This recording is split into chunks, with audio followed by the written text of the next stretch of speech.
And turning now to another big issue on the Hill right now, the border. With any potential deal on border security mired in election year politics right now, the brunt of dealing with the influx of migrants has largely fallen to state governments. And while the Biden administration faces off with Republican-led states like Texas over who polices the southern border and how, the president is also facing renewed pressure from Democratic governors. Recently, 9 of them, representing more than 100 million Americans, sounded the alarm, telling the White House and Congress that they urgently need more money and more resources. Writing, quote, "The number of migrants arriving in states and cities seeking emergency shelter continues to increase at a record pace.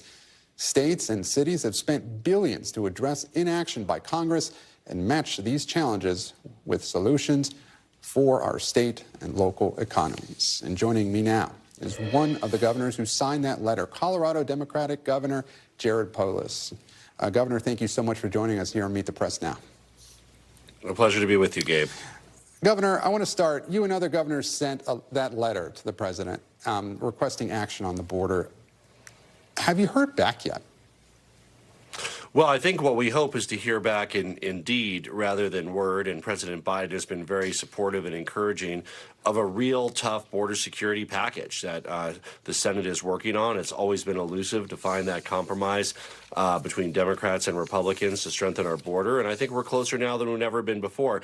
Absent congressional action, it's going to continue to be chaos at our southern border, and that's why I really think it's important to call upon Congress and the president to secure the border, hire the Border Patrol, do the high-tech screening and fencing that they need, and finally establish security, not only to prevent human trafficking, but also the illegal flow of fentanyl, gun trafficking, all the other issues that Colorado isn't a border state, but we still see the impact of 2 states north of the border. And, Governor, something I found interesting, only on that letter, there are only Democratic governors. There were no Republicans on that letter. Do they not agree with you?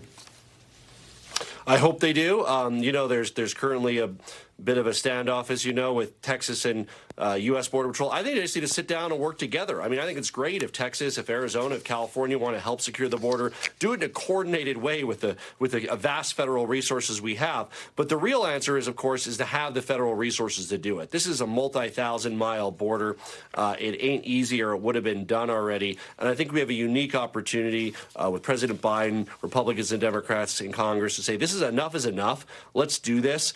And let's actually make sure that we can protect Americans from this inflow of fentanyl, illegal gun running, and also curb the flow of illegal immigrants. And, Governor, speaking of President Biden's authority on this issue, Republicans on the Hill, as you know, they say that there's more the president can do unilaterally right now. Do you agree with that?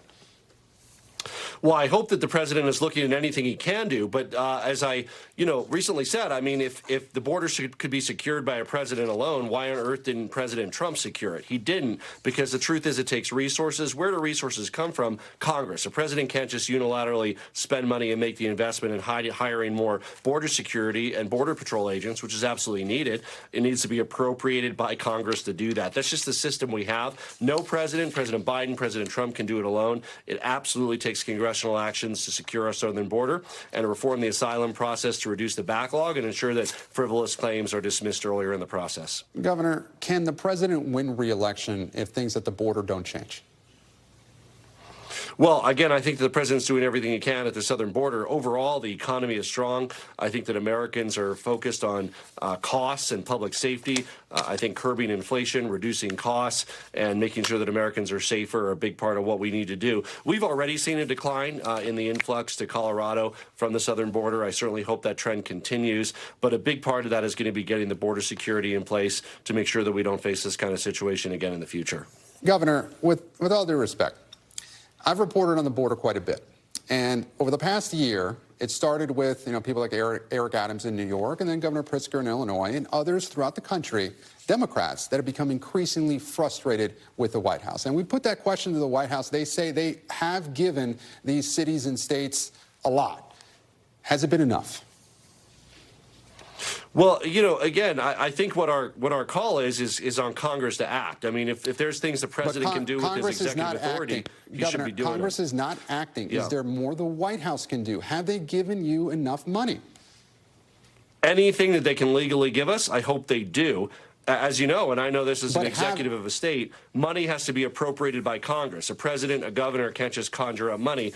Of course, they've been able to help reimburse Colorado, the city of Denver, for some of the costs. But, you know, again, it'll take Congress to appropriate more if they expect states to deal with this. But that's not the right answer, expecting states to deal with it. The right answer is just securing our border. And that's really what this discussion needs to be focused on. I certainly hope President Biden is doing everything he can with his executive authority. But at the end of the day, does it take more Border Patrol agents? It does. And where does that come from? It comes from Congress.